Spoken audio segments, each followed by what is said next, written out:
Bonjour tout le monde et bienvenue à l'épisode numéro 29 des NeuroShort by Clémotion.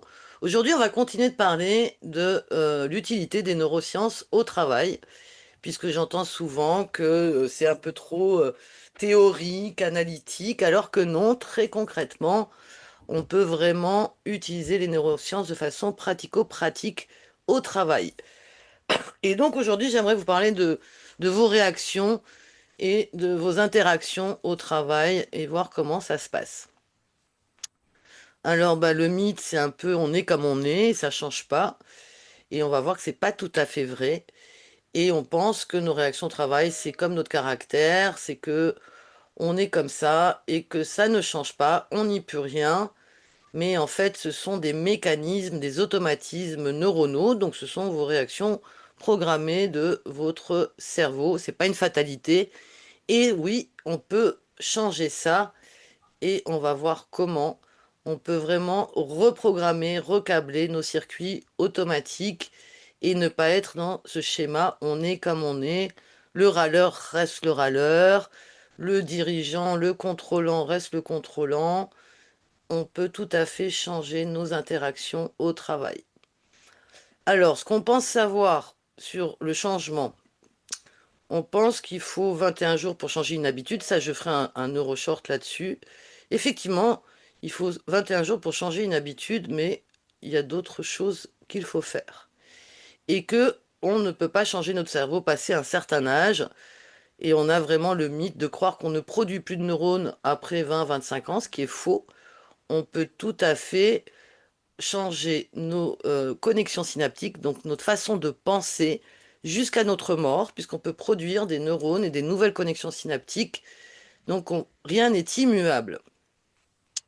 Et c'est ce qu'on appelle la neuroplasticité. C'est cette capacité extraordinaire de notre cerveau à vraiment pouvoir se remodeler, reprogrammer jusqu'à la fin de notre vie. Pour cela, il faut quand même un petit peu d'hygiène du cerveau. C'est comme l'hygiène du corps, il faut beaucoup boire d'eau, il a besoin de beaucoup d'eau, s'oxygéner, bien manger, bien dormir, mais aussi être curieux, de rencontrer des nouvelles personnes, de découvrir des nouveaux pays, des nouvelles entreprises, d'aller au cinéma, de regarder Netflix aussi, ça peut faire du bien. Et donc, on a vraiment la possibilité de changer des habitudes et on verra effectivement quand je vous parlerai des 21 jours pour changer une habitude, je vous expliquerai comment. Parce que la plupart des tentatives de changement échouent, non pas par manque de volonté, mais parce qu'on ne connaît pas très bien, on ne sait pas comment notre cerveau fonctionne. Et c'est vraiment ça l'apport des neurosciences, c'est comprendre comment notre cerveau fonctionne. On ne nous l'a pas appris à l'école, ce qui est bien dommage. Moi, ça a changé ma vie et j'aurais bien voulu apprendre tout ça bien avant. Alors, au niveau du management, on peut reprogrammer à trois niveaux. D'abord au niveau émotionnel, puisque nos réactions émotionnelles, c'est vraiment le système 1, c'est le système automatique. Donc c'est l'amygdale qui va et qui est en lien avec le cortex préfrontal. Donc on se programme à dire, moi je m'énerve toujours quand je suis obligé de répéter toujours la même chose, quand on ne m'écoute pas, quand on me coupe la parole en réunion, quand on répond pas à mes mails, enfin toutes ces choses qui vous énervent sans arrêt. Les automatismes de décision, c'est la croyance, je décide toujours en mode urgence. Il faut que je sois sous urgence pour décider. Ça, c'est un automatisme aussi. Et je le connais très bien, hein, je fonctionne comme ça, on fonctionne beaucoup tous comme ça. On a besoin d'un délai, d'une urgence pour prendre des décisions. Et non, ce n'est pas immuable non plus. Et puis, un troisième exemple, hein, ce ne sont pas les seuls exemples, si je suis toujours débordée, toujours l'impression d'être débordée, d'être à la bourre. Et en fait, c'est aussi un mode de fonctionnement qui développe des automatismes, des mécaniques cérébrales qu'on peut tout à fait changer. On n'est pas obligé de rester dans ces cercles vicieux. Par contre, on a des phrases qui nous enferment parce qu'on veut se forcer. On va dire, je vais me forcer à rester calme. Si j'applique la bonne méthode, ça va marcher. Moi, je suis comme ça et je resterai toujours comme ça. Donc tout ça, ce sont trois illusions. La volonté, c'est pas une question de volonté. La méthode, effectivement, ça peut dépendre de la méthode, mais ce n'est pas que la méthode, parce qu'il y a aussi l'envie et la motivation qui sont derrière, qui vont donner envie d'aller vers une méthode. Et le caractère, comme je vous ai dit, c'est pas immuable. On n'est pas, on- on ne naît pas du verbe naître râleur et on meurt râleur ou dirigeant ou contrôlant. Est-ce que vous vous reconnaissez dans certaines de ces phrases? Moi-même, je vous ai dit, je m'y reconnais, et certainement vous vous êtes dit des choses comme ça. Alors, c'est pas des défauts, ne vous en voulez pas, je suis pas là pour vous culpabiliser, simplement pour vous faire prendre la vue du balcon, de vous observer, parce qu'on voit vraiment comment les autres réagissent, mais on voit pas comment soi-même on réagit. Et la première étape, c'est déjà la prise de conscience. Et puis, ces automatismes, c'est ce qu'on appelle des angles morts neurologiques. C'est les choses qu'on ne voit pas exactement, comme l'angle mort du rétroviseur sur la voiture. Alors, la volonté. Je vais me forcer à rester calme. En fait, non, parce que votre réaction, c'est vraiment la réaction primaire. Votre cerveau, il ressent, il réagit avant de penser. Donc, si vous rajoutez à votre réaction l'envie, le contrôle et vous dire je vais rester calme, eh bien vous allez rajouter une couche de stress. Vous allez rajouter une charge mentale et vous ne pouvez pas raisonner un système nerveux qui est déjà activé. Imaginez, vous êtes dans une tempête, c'est la tempête à l'intérieur, vous avez plein de production de neurotransmetteurs, vous avez vraiment une charge chimique importante parce que vous êtes irrité, vous êtes énervé, vous êtes sous réaction. Si là-dessus vous voulez rajouter un couvercle pour arrêter la tempête, ça ne marche pas. Ça ne va faire que générer plus de stress. Et donc, aucun discours intérieur ne peut reprendre la main tant que votre corps n'est pas régulé.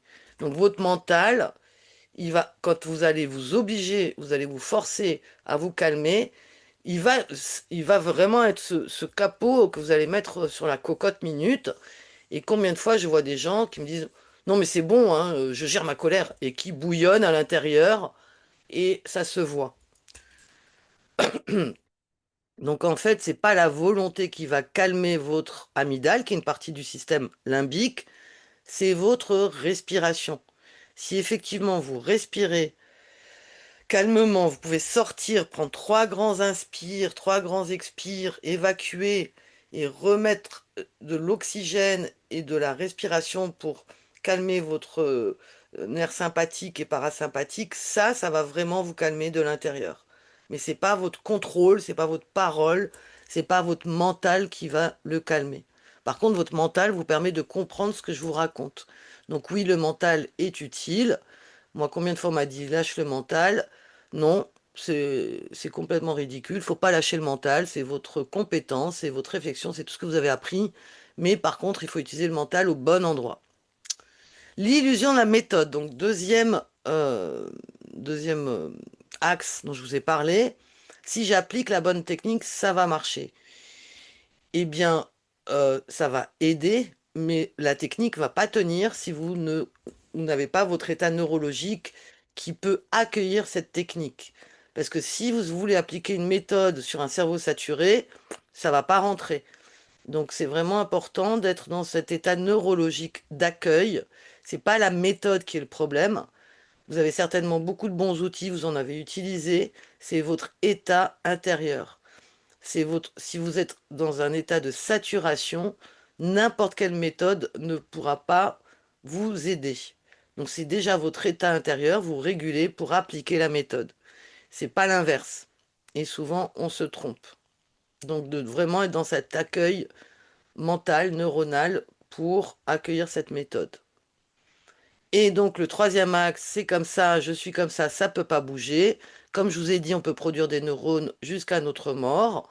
Donc rien n'est immuable. Vous pouvez tout à fait reprogrammer vos réactions automatiques parce que vous allez travailler à la source et non pas sur le symptôme.